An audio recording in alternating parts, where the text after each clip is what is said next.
I have nerdily wandered myself into a situation where I've wound up looking at if running Gamecube and Wii games is better done, or easier done, or nicer looking on an emulator, or the Wii itself, or a WiiU, and comparing the native analog output to a $13 third-party adapter that fakes out the Wii into spurting its component signal into a HDMI feed. I didn't start out with this plan, but you know how it is. You fall into a nerd hole, and sometimes it's just more fun to keep on digging. I'm going to show you. I'm also going to tell you the dorky story of just how I wound up here.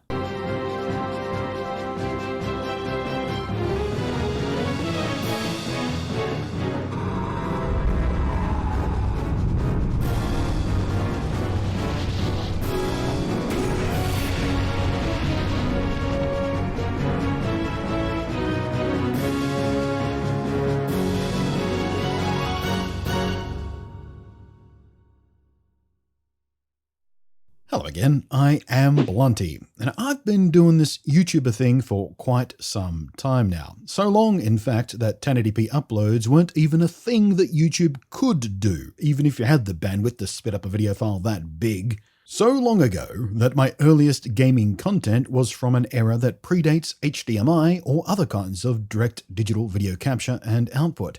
And so over those dark ages of composite and SCART and component connections and interlaced analog video signals, the thought of interlacing still makes me twitch. I did in fact own a few different options for the capture and recording of said signals over the years. And I have one left, kept for the just-in-case occasion that for whatever reason I needed to capture analog video from some old device. And I refound it the other day in the bottom of the back of a box, which was on the bottom at the back of a stack of boxes, and I decided I should probably make sure it still works, or even can still work at all on Windows 10, as I'm pretty sure the last time I used it, it was way back on Windows 7. So, I dug out my Nintendo Wii. It is one of those gaming devices that predates HDMI as the de facto TV standard connection, and the first analog output device I happened to lay my hands on when I went looking. And sure enough, with a bit of Googling for drivers and the usual pain-in-the-ass song and dance of dealing with analog capture, interlaced composite signals, and the wibbly fuzzy nature, I did get it working. Kinda. Mostly. This device has a bit of a nasty habit, paired with Windows 10, of hard locking my PC with dramatically immediate blue screens of death about half the time when I tried to adjust even the smallest setting on the video capture. Which was frustrating, but at least I knew I could get this thing to work even if sporadically, but by this time I had already fallen into the trap of having more fun messing around with playing the Wii's games and its GameCube compatibility, much more so than I was interested in further fiddling and hoop jumping with the analog video capture device. Which led to me hacking the Wii. Since I last used this thing, the soft modding scene had come a long, long way. But the instability of the capture device was kind of getting in the way, and I was getting quite tired quite quickly of staring at the fuzzy analog video output.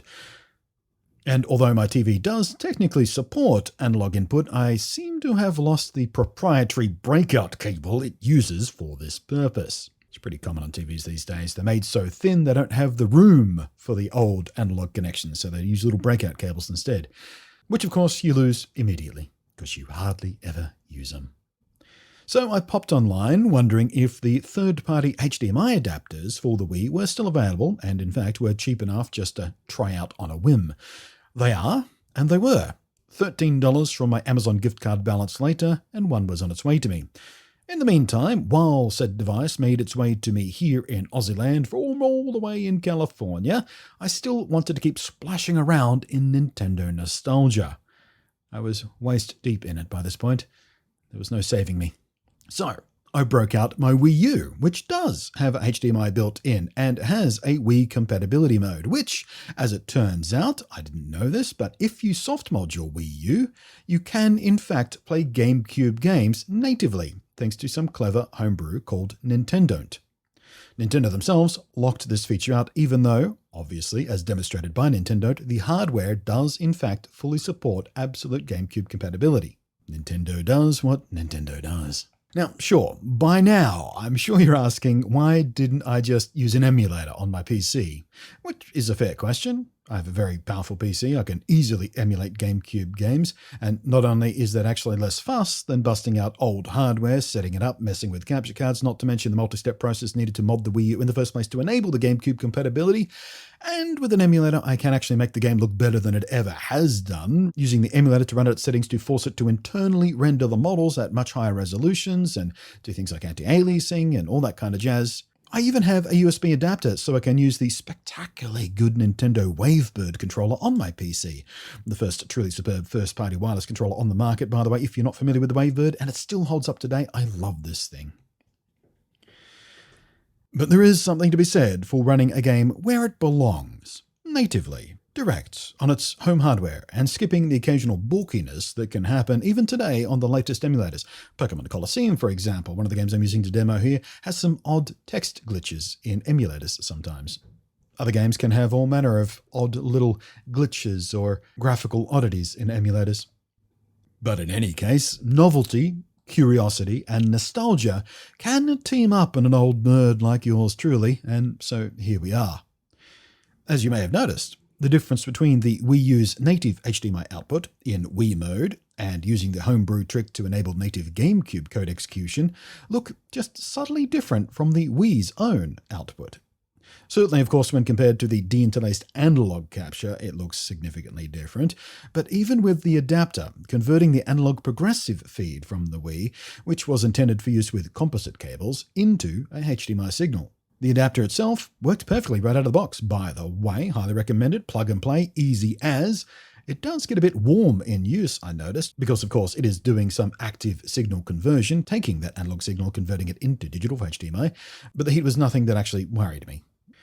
There was also a slight oddity with the Wii U's output, where the progressive widescreen signal wasn't pulling to the full width of the 16:9 frame.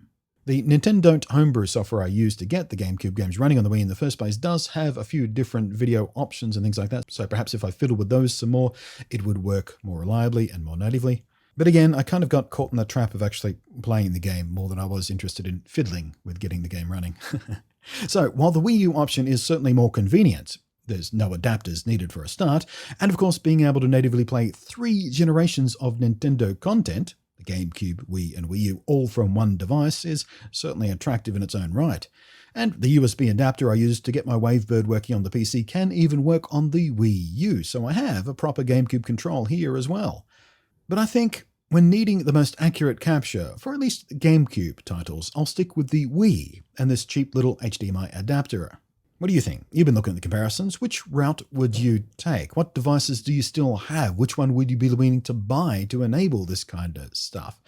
There is also the thought of actually tracking down a nice example of GameCube hardware itself, which, to be honest with you, I have many times over the years gone to eBay and poked around at. And of course, I would want the Game Boy player hardware as well, of which I had one of my own back in the day, and for which I have a few uses today I'd be eager to go back to. And of course, I did rather love the GameCube. I mean, it got stomped into the dirt by the competition of the day, but as a piece of hardware, as a piece of design, and even some of its exclusive library are all still pretty attractive to me. But of course, that route brings back the issue of having to deal with analog video output or convert it. And of course, the GameCube, the Game Boy Player, and HDMI converters for the system are all not insignificant price tags these days, and kind of getting harder and harder to come across even. Oh well, at least I've got a few good options on the table right now, right here. Thanks for watching. Hope this has been interesting or informative or useful, especially if you've got an old Wii sitting around and you're wondering how to use it with HDMI. I'll link to this little adapter in the down below. Of course I will. Because yeah, like I said, $13 and it works just right out of the box. Easy peasy. I'll link to the USB adapter for the GameCube controllers as well in case you don't have one of those. It's worth getting. See if you can find a Wavebird. They're awesome. Thanks for watching. I am Blunty, and I will catch you next time.